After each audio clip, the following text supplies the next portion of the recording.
Halo Sobat ATR BPN. Sobat, kalau kalian ngurus sertifikat tanah nih, pernah kepikiran nggak sih kenapa tanah kalian tuh harus diukur? Kenapa ya nggak cukup dengan pasang patok aja di rumah sebagai penanda batas tanah kalian? Kalian pasti bertanya-tanya dong. Nah, kali ini saya lagi sama beberapa orang yang emang ahli di bidangnya dalam pengukuran tanah. Saya lagi bersama dengan Mas Alfa dan Mas Gali. Tepuk tangan semuanya. Halo, Mas. Halo. Oke, Mas. Ada beberapa pertanyaan dari masyarakat ya, Mas. Terkait dengan pengukuran tanah nih, Mas. Kenapa sih emang tanah tuh harus diukur? Ada yang bisa jelasin? Oke, mungkin kenapa tanah harus diukur ya? Karena sebenarnya pengukuran tanah ini adalah salah satu tahapan yang kita lalui untuk mendapatkan sertifikat. Jadi sebelum dapat sertifikat itu tanah kita harus diukur supaya tahu posisinya di mana, bentuknya seperti apa, lalu luasnya seperti apa. Nah, ini memang pengukuran tanah ini adalah salah satu tahapan untuk pembuatan sertifikat tadi sebenarnya. Kalau misalnya kita pasang patok aja emang nggak cukup, Mas? Biar kan kayak di rumah nih, atau enggak di satu tanah nih, misal tanah yang kosong gitu ya, ada patoknya kan berarti udah ada tandanya tuh, Mas. Tuh. Itu nggak cukup? Nggak cukup, karena patok itu kan tanda di lapangan ya. Jadi sebagai penanda ya Mas? Iya, sebagai penanda di lapangan. Jadi kita harus tahu juga dari patok di lapangan itu seperti apa dia posisi koordinatnya di dalam peta. Untuk kita dapat bentuk model dua dimensinya untuk nanti membuat gambar ukur, membuat peta bidang tanah. Nah itu posisi patok di lapangan itu perlu kita ukur tuh step-stepnya.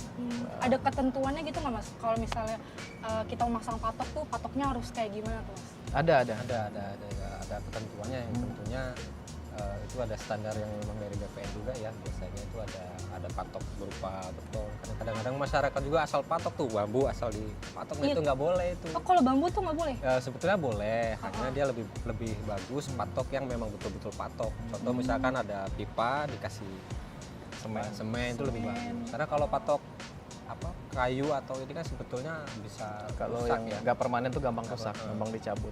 Apalagi untuk jangka waktu yang lama ya. Ya sebenarnya kalau patok itu kan batas ya di lapangan ya. Tapi sebenarnya esensi dari patok itu sendiri adalah kontradiktur delimitasi. Jadi artinya persetujuan antara tetangga-tetangga bersebelahan kan. Jadi sebelum dipasang patok itu pastikan sama tetangga-tetangga bersebelahan itu sudah setuju bahwa batasnya di situ. Lalu posisinya benar di situ sehingga nanti ketika dilakukan pengukuran tidak ada lagi sengketa batas tuh waktu di lapangan. Karena takutnya kalau di ukuran dari pasang patok ternyata masih ada sengketa batas, kurang ke kiri, kurang ke kanan, nah itu bisa menghambat pada saat pengukurannya. Kalau menurut saya sih secara filosofi ya patok itu adalah bentuk persetujuan batas di lapangan ya. Jadi tadi kalau dibilang patok itu bergeser, ketika tetangga berbatasan terus pemilik bidang tanah itu udah setuju, harusnya patok itu tidak bergeser. Karena kalau bergeser berarti kan belum setuju nih kan. Setuju-setujunya cuma setuju-setujuan ya, bukan setuju beneran. Jadi kalau ketika itu sudah setuju di lapangan, patok itu harusnya tidak akan bergeser dan tidak akan berpindah. Nah, saya ada beberapa case, nggak banyak sih, tapi patok itu berpindah dan ternyata setelah ditelusuri memang mereka belum setuju nih. Jadi memang menurut saya secara filosofis tuh patok tuh ya itu bentuk persetujuan di lapangan. Ketika itu tetap patoknya di situ, mau 100 tahun ke depan nggak bergeser, berarti ya memang di situ batasnya. Nah, berarti patok itu adalah salah satu kewajiban dari si pemilik tanah itu ya. Betul Kalau sekali. tanah nggak dipatok ya Kan- takutnya dicaplok sama orang. Terus itu kan sebagai tanda batas juga Iya, antara betul. bidang tanah. Misal saya punya tanah nih, Mbak punya tanah kan, kalau nggak ada patoknya Iya, ya bisa repot kan. main hapus robot Nah, aja. itu bahaya kan. Bahaya. Sama kayak Masnya mungkin punya istri atau punya pacar kalau Iya. punya pacar ya kalau Istri. nggak istri. Oh, Iya, punya istri. punya pacar kalau nggak langsung dinikahin Nah. dipatok orang kan. Betul. Kenapa sih kita tuh perlu banget peta bidang tanah? Kan kita tahu ada peta bidang tanah keluaran zaman-zaman terdahulu sama zaman-zaman sekarang tuh, Mas. Nah, gimana progres pelaksanaan peta bidang tanah nih, Mas? Ya, jadi sebenarnya peta bidang tanah tuh sebenarnya ya peta ya. Maksudnya dalam artian adalah representasi dari bentuk bumi dalam sebuah gambar 2 dimensi ataupun nanti 3 dimensi berupa model ya. Jadi bagaimana sih tadi kita kan udah pasang patok ya di lapangan. Nah, bagaimana kita menggambarkan patok-patok yang sudah dipasang di lapangan itu ke dalam suatu bentuk sehingga nanti setiap orang yang melihat tuh bisa tahu oh ternyata posisinya di situ kan. Kalau secara teknisnya ya peta bidang tanah itu penting tuh buat merepresentasikan patok-patok itu nanti yang akan akhirnya dilakukan delineasi batas-batas bidang tanahnya, sehingga nanti kita kalau punya sertifikat tuh ada tuh di sertifikat kita tuh batas bidang tanahnya, lalu dari batas itu nanti akan menghasilkan luas. Karena kan sertifikat selama ini kan kita berapa luasnya. Nah, jadi sebenarnya itu secara hierarki itu seperti itu. Jadi patok di lapangan itu lalu digambarkan di dalam gambar ukur, lalu antar patok itu kita bikin garis, sehingga dari garis itu akan membentuk sebuah bidang yang akan bisa kita hitung luasnya. Mungkin seperti itu ya. Jadi secara hierarkis kenapa pentingnya peta bidang. Nanti peta bidang itu sendiri adalah salah satu komponen yang perlu kita bawa ataupun kita miliki sebelum kita nanti memohon sertifikat nanti. Peta bidang tanah itu bukan merupakan tanda bukti hak hanya, jadi peta bidang tanah itu digunakan sebagai acuan untuk penerbitan sertifikat nanti. Untuk jadi pengumuman. Untuk pengumuman. Jadi peta bidang tanah itu kan diperoleh dari data hasil pengukuran yang dimana prosesnya itu kan kita pengukuran di lapangan, nanti data hasil pengukuran itu dituangkan dalam gambar ukur, yang kemudian gambar ukur itu adalah terbitlah peta bidang itu sendiri. Nah, peta bidang itu sendiri itu adalah yang nantinya digunakan untuk menjadi dasar dari penerbitan sertifikat. Gitu, Mbak. Mas, kalau misalnya di lapangan nih Mas, bisa nggak sih tiba-tiba gitu ada nambah luasan gitu waktu kita ngurus sertifikat tanah gitu? Jadi misalnya ini terkait itu tadi ya pertanyaan yang dari zaman dulu sampai zaman sekarang. Ketika zaman dulu kita punya bidang tanah, mungkin kita mengukurnya masih dengan metode yang tersedia di zaman dulu gitu. Misalnya pita ukur ataupun teodolit. Nah, di sekarang karena perkembangan zaman, kayak misalnya HP kita pun juga semakin canggih kan. Nah, tentu teknologi pemetaan juga semakin canggih sehingga dimungkinkan adanya perbedaan luas karena memang ya zaman dulu dengan metode yang ada di zaman dulu. Misalnya luasnya 10, ternyata ketika kita ukur dengan yang lebih teliti sekarang mungkin luasnya 8 atau bisa jadi 11. Nah, sebenarnya itu dimungkinkan karena secara metode dan alat ukur juga yang kita gunakan berbeda. Jadi sebetulnya kan nambah luas itu ada dua penjelasan ya. Yang pertama, apabila dia alas haknya dia masih girik, lettersi atau jual beli, nah itu masih kita bisa klarifikasi karena kan luasnya belum tertuang di dalam sertifikat. Namun apakah tanah yang sudah bersertifikat bisa berubah lagi luasnya? Nah, itu kan perlu ditinjau ulang kembali, Mbak. Jadi misal kayak kita mau beli tanah nih, saya mau beli tanah dengan Mas Gali. Nah, tapi dasarnya belum sertifikat, dia masih berupa girik. Nah, namanya orang dulu kan dia beli tanah kan asal sebut aja, langsung saya punya tanah 100 meter. Nah, dibuatkanlah itu di dalam surat jual beli 100, tapi pada saat kita proses pengukuran, surveyor datang dan petugas ukur datang, ternyata hasilnya bisa lebih. Nah, itu nanti biasanya kita buatkan berita acara. Jadi gitu ya guys ya, jadi nggak tiba-tiba berkurang atau nggak tiba-tiba bertambah, tapi kita mengukur berdasarkan prosedur yang berlaku. Betul. Nah, kalau boleh tahu nih Mas, kalau tadi kan Mas bilang dulu kita pakai pakai apa? Pita ukur. Terus teodolit. Nah, pengen tahu nih Mas, kan zaman makin berkembang ya Mas ya, semakin canggih nih. Sekarang BPN nih punya alat ukur apa aja sih Mas? Saya bingung nih karena kita punya banyak takut sombong. Banyak. Gak apa-apa, wajib disombongin. Oke. Jadi ya itu tadi ya. Jadi walaupun tadi saya bilang pita ukur terus teodolit itu alat lama, tapi bukan berarti sekarang nggak dipakai. Jadi kita tetap ada pita ukur, tetap ada teodolit, total station. Lalu untuk terestris, terus yang ekstraterestrialnya kita punya receiver GNSS geodetik, itu yang bisa ukur batas bidang tanah sampai ketelitian milimeter ya. Jadi penggaris kita tuh aja kan senti ya, ini bisa sampai milimeter, itu GNSS geodetik. Lalu untuk yang lain lagi kita punya UAV namanya, Unmanned Aerial Vehicle. Jadi itu yang bisa mengukur secara fotogrametris, jadi dari foto udara, lalu nanti kita lakukan koreksi, biasanya kita gunakan untuk peta kerja ataupun peta acuan. Nah, itu UAV. Terus juga kita menggunakan citra satelit resolusi tinggi nih. Citra satelit resolusi tinggi ini wahananya ya di satelit, lalu dia punya sensor yang bisa memotret keadaan bumi sekarang. Oke Mas, kalau misalnya terkait sama luas tanah Mas, itu cara mengukurnya tuh gimana sih Mas? Waktu kita SD atau SMP belajar kan kalau persegi panjang tuh luasnya panjang kali lebar gitu. Nah, ini sebenarnya konsepnya sama, jadi pakai hitungan matematis tuh. Tapi karena bentuk bidang tanah kita tuh nggak persegi panjang persis, jadi bentuk hitungan matematisnya tuh ada sedemikian rupa dengan software, sehingga harapannya nanti akan lebih teliti, bukan harapannya, tapi bisa dipastikan ya lebih teliti lah daripada kita. Ini kan rawan kesalahan manusia. Berarti masyarakat udah nggak perlu khawatir Nggak perlu dan khawatir. takut lagi ya Betul. semuanya. Nggak perlu was-was beli tanah kurang lah. Iya, nggak perlu was-was nih. Kalau udah diukur ya. Udah diukur. Kalau belum diukur masih was-was Mas, Ya, kalau masih belum diukur Berarti kita nggak kalau tahu nih. kalau kita kedatangan petugas ukur jangan was-was teman-teman. Ya, Karena sebenarnya teman-teman yang di lapangan ini yang justru menyelamatkan aset kita kan, ya, tanah kita kan. kita yang ngecek lah istilahnya kan Iya, batas-batas ngecek. bidang tadi. Kalau misalnya Mas melakukan kegiatan pengukuran Mas, apa aja sih Mas yang perlu ada ketika saat itu Mas? Pada saat pelaksanaan pengukuran itu yang pertama harus ada pemilik tanah tersebut atau yang dikuasakan. Itu yang pertama. Kemudian kayak administrasi berupa dokumen surat pernyataan pemasangan tanda batas itu harus ada, dan dokumen-dokumen alasan secara fisiknya itu harus ada juga. Kemudian tetangga batas disaksikan saksi-saksi juga itu lebih untuk Tetangga batas tuh minimal berapa tuh Mas? Biasanya? Sekeliling. sekelilingnya, Sekeliling sekitar utara, rumah ya. selatan, Ya. barat, timurnya. Diupayakan hadir, tapi kalaupun tidak nanti kan ada surat pernyataan tanda batas dan persetujuan tetangga berbatasan itu mungkin Sudah cukup.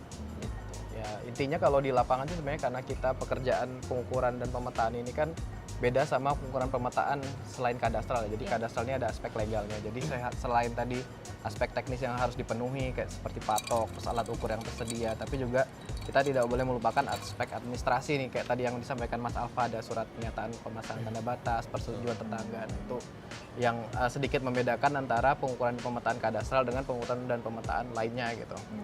Mas, kalau misalnya dilihat kan kalau Mas Alfa ini kan surveyor berlisensi ya. Ya, Betul. Kalau betul. Mas Dali ini surveyor Pemetaan. pemetaan. Pemetaan. Bedanya apa sih Mas?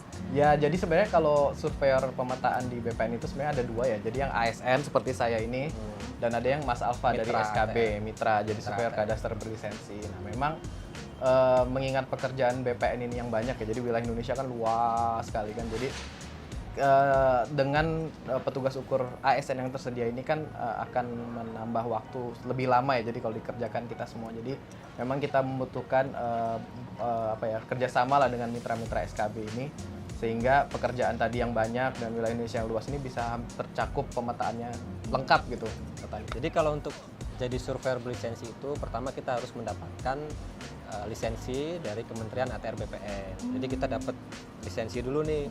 Sebelum kita dapat itu kita nggak boleh. Oke. Terkait sama surveyor berlisensi tadi ya Mas, itu berapa sih Mas sekarang jumlahnya di satu Indonesia ini? Kalau nggak salah di data terakhir itu sekitar 6458 ya. Jadi terdiri dari surveyor kadaster dan asisten surveyor kadaster. Berarti segitu banyaknya ya Banyak. mitra surveyor berlisensi yang Banyak. turut membantu dalam kegiatan pengukuran ya Mas? Untuk dukanya mungkin kan karena jadi surveyor berlisensi itu sangat beresiko. Oh, begitu? Iya benar. Petugas ukur surveyor berlisensi itu sangat beresiko. Ini jarang kedengeran sama masyarakat ya Mas Nah, ya. Karena itu. kan kita Jadi- ada salah satu program namanya PTSL nih guys. Jadi itu Nah. PTSL pendaftaran tanah sistematis lengkap di mana pemerintah itu mendaftarkan bidang tanah seluruh bidang tanah di Indonesia secara massal dan gratis ya Mas. Betul. Nah, itu tambah pekerjaan buat teman-teman petugas Betul, ukur dan betul. surveyor. Nah, Tapi dukanya juga tuh kan ini ya, wilayah Indonesia tuh kan luas ya, jadi nggak semuanya tuh gedung kayak gini yang bisa dipijaki. Nah, saya pernah juga ngukur, bukan pernah ya, sering ngukur juga di hutan, di rawa yang rawa. susah, dan mungkin saya pernah 2 kali ketemu binatang buas. Oh gila, ya, apa tuh Mas? Ular, kan? ular, Ular, gitu. harimau, ya. Jadi memang perlu persiapan mental juga ya, jadi Fisik juga. surveyor fisik juga. Dan benar kata Mas Alfa tadi, memang ada pertanggungjawaban kita secara legal juga, secara hukum ya, terkait hak produk. Tapi ya semua itu dilakukan ya inilah ya demi terwujudnya tadi Indonesia lengkap, terpetakan lengkap. Karena kan kita nggak bisa milih nih lokasinya, mau yang kota terus mau yang ini, tapi kadang kita harus ke hutan, harus ke rawa. Harus siap. Mental Harus siap baja ya, mental, iya. nggak bisa minyi-minyi ya Mas. Gitu. Mas, ini tuh ada pertanyaan terkait dengan survei kadastral. Itu tuh sebenarnya apa sih Mas? Soalnya awam banget sih sebenarnya survei kadastral itu apa?